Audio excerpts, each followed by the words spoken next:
What happened to San Francisco? Every article I read talks about how businesses are leaving, the slow economic recovery, and how bad the crime and homeless problem is. I spent the summer living in San Francisco, and it was clear it wasn't doing great. Empty streets in downtown, stores closing left and right, a homeless man threw a rock at me in Japantown at 7 p.m., my friend's car got broken into, and someone robbed a CVS in broad daylight while I was shopping there.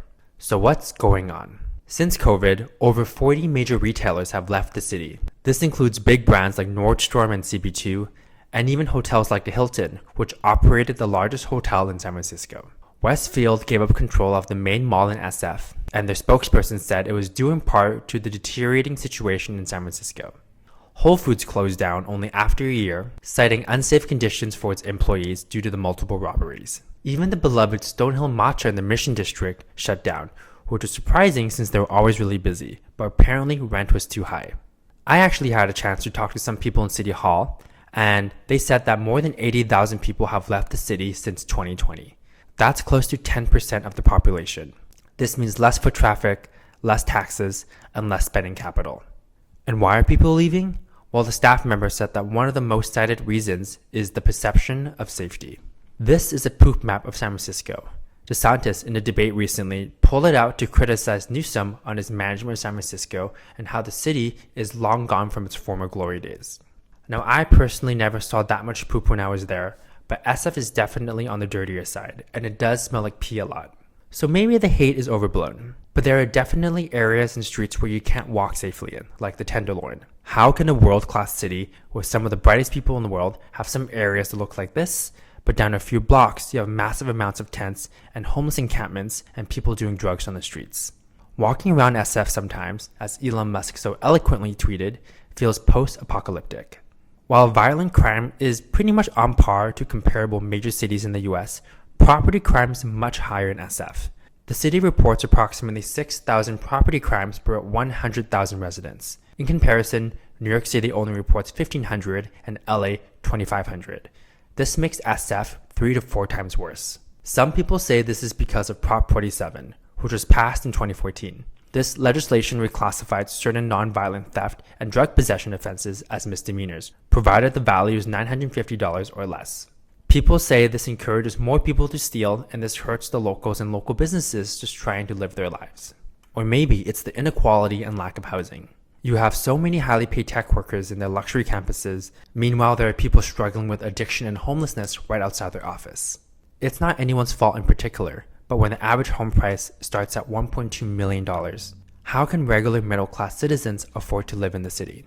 SF zoning is a mess, with so few high-rises and an unwillingness to tear down existing buildings to build higher density, taller residential buildings. COVID obviously made things worse. While a lot of companies are doing a hybrid model now, a lot of companies just don't need as much office space as they did before. And people can choose to live farther away now since they might only have to go to the office a couple times a week. This means less foot traffic in downtown, less people shopping, which means less spending and less businesses.